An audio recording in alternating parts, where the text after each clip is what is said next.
அம்மா வண்ணமுத்தி சவடிக்கு போராலாம் வஞ்சி அம்மா பொன்னுமுத்தி சவடிக்கு போராலாம் வஞ்சி அம்மா பொன்னுமுத்தி சவடிக்கு இப்ப போற வஞ்சி அம்மா எப்ப வந்து சர்வாயம்மா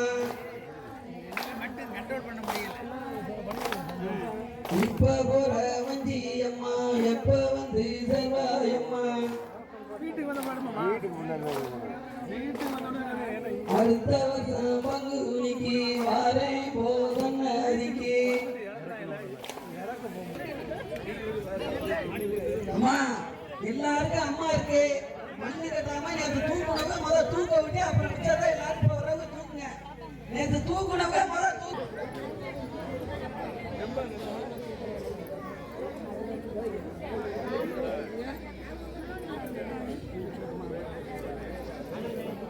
நீங்கள் பார்த்து கொண்டிருக்கும் இம்முளைப்பாரியை நேற்று முன்தினம் வஞ்சியம்மன் கோயிலில் இருந்து 3 கரைகளிலும் ஊர்வலமாக எடுத்து செல்லப்பட்டு நீங்கள் பார்த்து கொண்டிருக்கும் இம்மேடையில் வைத்து பெண்டீர்கள் அனைவரும் கும்மி பாடலை பாடியவாறு முளைப்பாரி என்னும் அம்மாவை மகிழ்வித்தனர்.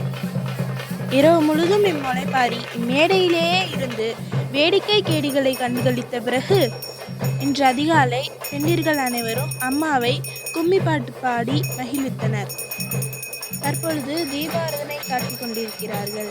அதனை அடுத்து 3 கரைக்காரர்களும் அத்தீபாராதனை அம்மாவிடம் காட்டுவார்கள். 3 கரைக்காரர்களும் அவரவர் வீட்டில் உள்ள பெண்களுக்கு முதலில் முளைப்பாரியை தூக்கி கொடுப்பார்கள்.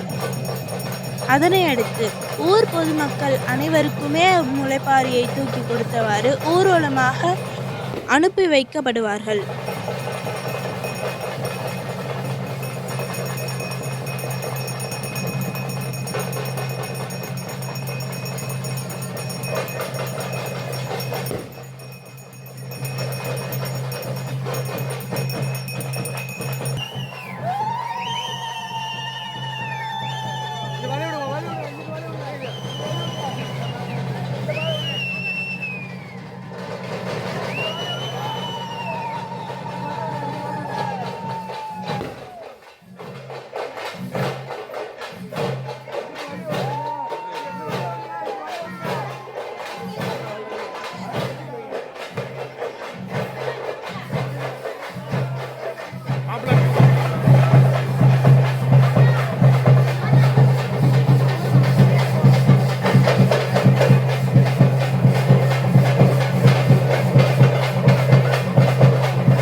ஊர்வலமாக எடுத்து செல்லப்படும் இம்முளைப்பாரி கருப்பண்ண சுவாமி திருக்கோயிலில் வைத்து வழிபடப்படும்.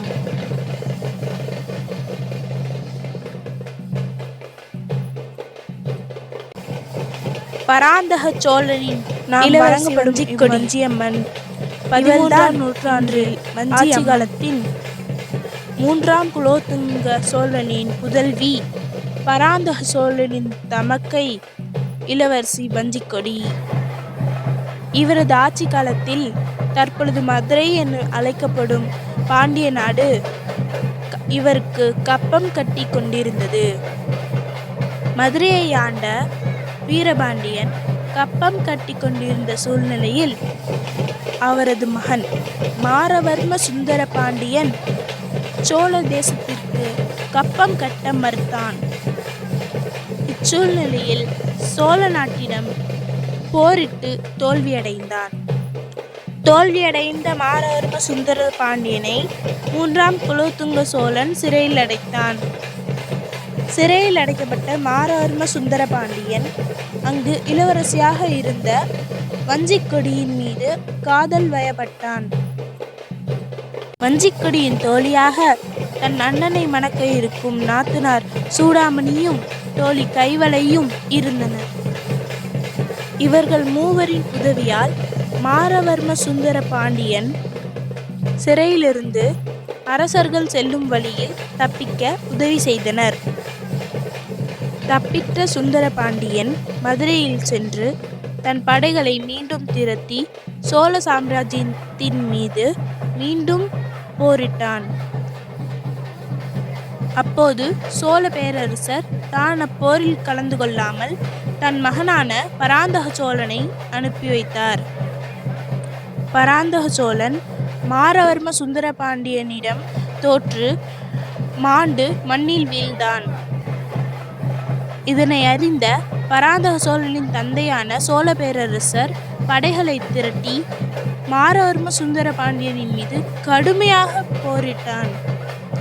கடைசியில் சோழ பேரரசரே வெற்றி பெற்றார். இந்நிலையில் மாரவர்ம சுந்தர பாண்டியன் மற்றும் வஞ்சிக்கொடியின் காதல் விஷயம் பற்றி சோழ பேரரசருக்கு தெரிய வந்தது. தான் வென்ற தேசத்தை ஆள தன் மகன் இல்லாத காரணத்தாலும் இவர்கள் இருவரின் காதல் விஷயம் தெரிய வந்ததாலும் தன் மகளான வஞ்சிக்கொடியை மாரவர்ம சுந்தர பாண்டியனுக்கு மணமுடிக்க முன்வந்தார்.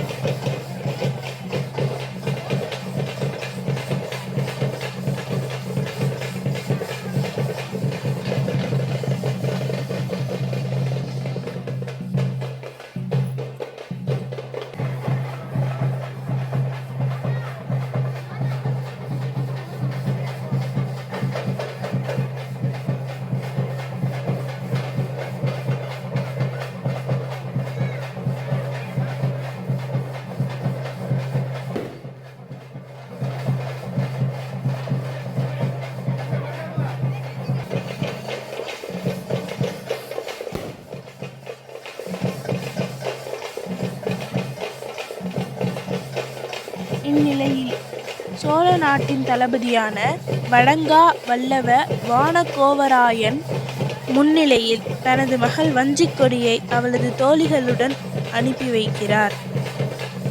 பாண்டிய நாட்டிற்கு சென்று கொண்டிருக்கும் இவர்கள் வஞ்சிப்பட்டியில் வடக்கே 2 கிலோமீட்டர் தொலைவில் இருக்கும் கோட்டைமலை எனும் கோணமலையில் சிற்றரசர்களின் அரண்மனையில் தங்குகின்றனர். தளபதி சோழ நாட்டின் அரசர் பதவியின் ஆசையினாலும் அரசர் இல்லாத காரணத்தாலும் வஞ்சிக்கொடியை மணமுடித்தால் அரசர் ஆகலாம் என குறுக்கு புத்தியுடன் யோசிக்கின்றார். இதனை அறிந்த வஞ்சிக்கொடி கோணமலையை விட்டு பாண்டிய நாட்டிற்கு தப்பி செல்கிறார் தனது தோழிகளுடன். இவர்கள் தப்பி சென்ற விஷயத்தை அறியாத தளபதி இவர்களை காணவில்லையே என்று தனது படைகளுடன் தேடி செல்கின்றார். இவர்கள் தேடி செல்லும் வழியில் பேரிச்சங்காட்டிற்கு மத்தியில் வஞ்சிக்கொடியின் தோழியான கைவளையை கைது செய்ய முற்படுகின்றனர். கைவளை தன்னால் முயன்றவரை போரிட்டு 4 பேரை கொண்டவுடன் மாண்டு விடுகிறாள். இன்றும் வஞ்சிநகரத்தில் இருந்து கிழக்கே 2 கிலோமீட்டர் தூரத்தில் பெருச்சங்குடிப்பட்டி என்னும் ஊர் உள்ளது. அடுத்ததாக பெரும்பாறையின் மீது சூடாமணி இருப்பதை அறிந்து தளபதியும் அவரது படையும் அவளை கைது செய்வதற்காக முற்படுகின்றனர். இவர்கள் வருவதை அறிந்த சூடாமணி அருகிலுள்ள கண்மாயில் குதிக்கின்றாள். அப்பொழுது தளபதியின் படை அவளை சுற்றி வருகின்றனர். நாம் இனி தப்பிக்க முடியாது என்று நினைத்த சூடாமணி, நாம் 10 பேரையாவது கொன்றுவிட வேண்டும் என்ற எண்ணத்துடன் போரிடுகிறாள். அதேபோல் 10 பேரையும் கொன்றுவிட்டு மடிகிறாள். இன்றும் வஞ்சநகரத்திலிருந்து மேற்கே 2 கிலோமீட்டர் தொலைவில் தோழி சூடாமணியின் பேரிலேயே வீர சூடாமணிப்பட்டி என அழைக்கப்படுகின்றது. அங்கு சூடாமணியை குலதெய்வமாக வணங்குகின்றனர். அடுத்த இலக்கு வஞ்சிக்கொடி. வஞ்சிக்கொடி என்ன ஆனாள்? மாரவர்ம சுந்தரபாண்டியனுடன் சேர்ந்தாளா? அடுத்த பகுதியில் பார்ப்போம்.